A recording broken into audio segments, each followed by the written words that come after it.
Coming up on today's show, going to do an NBA news and rumors mailbag around the NBA draft, NBA free agency, and the latest NBA trade rumors. So, to all of our loyal subscribers getting those questions in, we greatly appreciate it. And if you haven't subscribed to us here at Chat Sports, do so right now by hitting that red subscribe button for more content like this.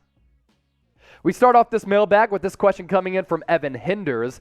Did the Timberwolves sign Kent Bazemore? Timberwolves don't want Kent Bazemore, nor should they need Kent Bazemore. Kent Bazemore is washed. Several years ago, he was a decent rotational player. Even 2 years ago with the Golden State Warriors, he was okay for a Warriors team that didn't even make it out of the NBA play-in tournament. He was really bad for the Los Angeles Lakers. His best days are behind him. And even as a depth piece coming in off the bench, I don't think the T-Wolves need Bazemore. Next question coming in from Ballin' Like Bob.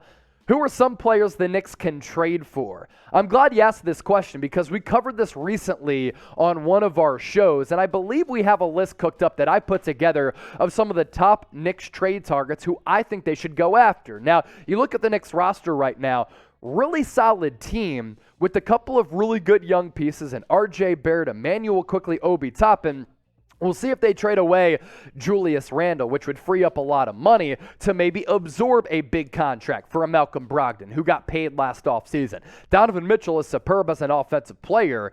He is the star that the New York Knicks have been looking for a really long time and haven't been able to get their hands on since Carmelo Anthony. They also might have a need in the front court if Mitchell Robinson were to leave in free agency. If that's the case, Indiana Pacers, they're rebuilding to a certain degree. Are they willing to trade away Miles Turner like they traded away some of their players last year in Domantas Sabonis?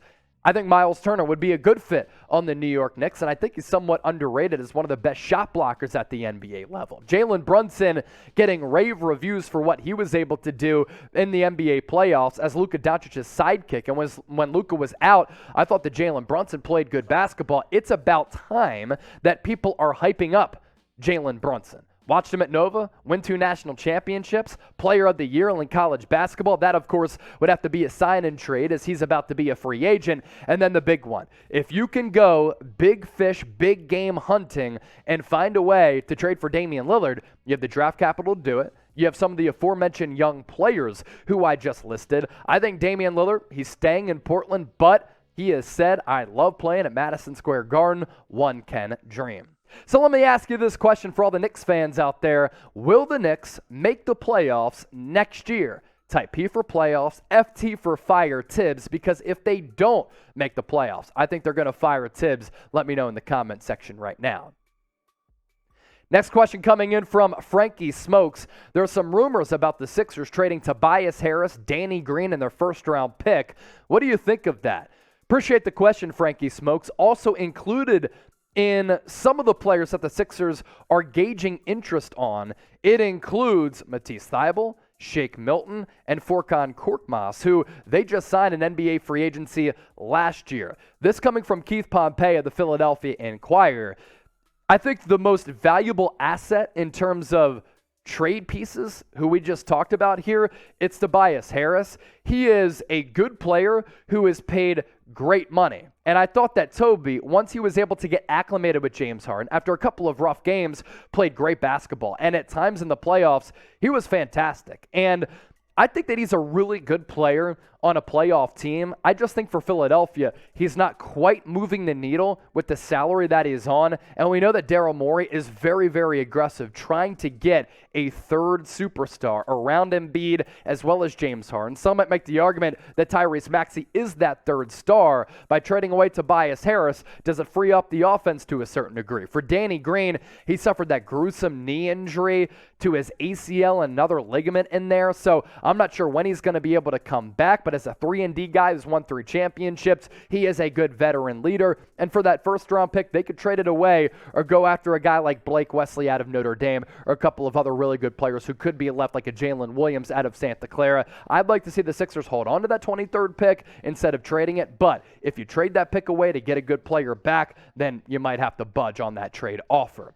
Today's show presented to you by our friends at Fanatics. Right now, NBA jerseys are on sale. If you go to chatsports.com/NBA jerseys, jerseys. And I know nowadays I'm hanging out a lot by the pool. I've been rocking a couple of old school Philadelphia 76ers Iverson jerseys.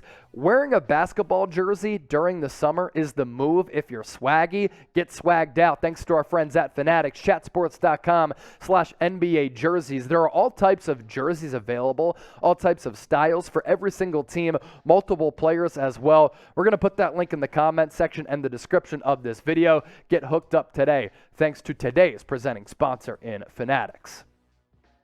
Another question coming in from Anthony Suarez. Could the Celtics trade for Rudy Gobert? That's pretty juicy. And when you talk about monster rumors, that one is certainly up there with some of the big rumors out there on the NBA streets right now. I don't really think that the Boston Celtics need to trade for Rudy Gobert. First of all, I'm not paying a big man more than $40 million, especially a guy who's offensively limited, who I think is a little bit overrated when it comes to his defense. Yes, he's a generational defensive player, but when he goes up against athletic bigs, he can also be a turnstile in some of these switches. Rudy Gobert can get picked apart, and we've seen it time and time again in the playoffs. And then as an offensive player, he's really just an alley-oop threat who can't shoot and can be a liability from the free throw line. And for Boston, Robert Williams, tremendous throughout the playoff run en route to the NBA Finals. And I was wrong about the Time Lord's contract. I didn't understand it at the time. Now, first, it was reported to be worth more money than it actually was. Then the actual contract was a little bit lower. But we see what Brad Stevens saw in Robert Williams as just a fantastic rim protector and shot blocker. So I don't think you need to trade for Rudy Gobert. Shay, with this, who do you think the Chicago Bulls are going to go after, and what do you think they're going to do in free agency? Shay, look, I think the Bulls are pretty set. I think that the health status of Lonzo Ball is a little bit perilous right now. Like, you're not sure if he's going to be able to come back from that knee injury. There are also a lot of concerns out there about the knee maybe being problematic throughout his entire NBA career. So I think if you stay put with the roster, I think the big point of emphasis is bringing back Zach LaVine. And according to reports out there, it looks as though LaVine is going to go back to the Windy City in Chi-Town. Then I think your roster is pretty set because of everything that the Bulls did last year. And you get a full year of Patrick Williams. I think that's big for this basketball team as well. How about this for a name? Sadie's Nuts. Who should the Rockets choose, Jabari Smith or Paolo Banchero? If Jabari Smith falls, then you go after Jabari Smith. He's the number one overall player on my draft board. And I know that he plays wing, and Jalen Green does as well. But for Jabari Smith, he's more of a catch-and-shoot guy. I have concerns about his handle, but if he plays alongside Jalen Green, you don't have to worry about him putting the ball on the floor. Jalen Green can certainly do that. As for Paolo Banchero, my pro comp for him is Chris Webber. I think he would be a great fit alongside Jalen Green. And what the Rockets did last year in the NBA draft, I thought was awesome. Alperen Şengün, Josh Christopher, a couple of really, really good selections. They're building something special down there in H-Town. Solar Bell, who can the Mavs target in the NBA draft? A couple of really good players who could be selected. We also have some previous graphics ready for that if producer Coop can pop those up. Subscribe to Dallas Mavericks today because Coop does a great job of putting those shows together. So these are draft targets that I think the Mavericks could go after. Dalen Terry, the wing out of Arizona. Kennedy Chandler reminds me a lot of Tyrese Maxey. He'd be a good guard coming in off the bench. You don't get that with Josh Green right now. Kennedy Chandler can help you make up for that bust of a pick out of Tennessee. Jaden Hardy, really good player out of the G League Ignite.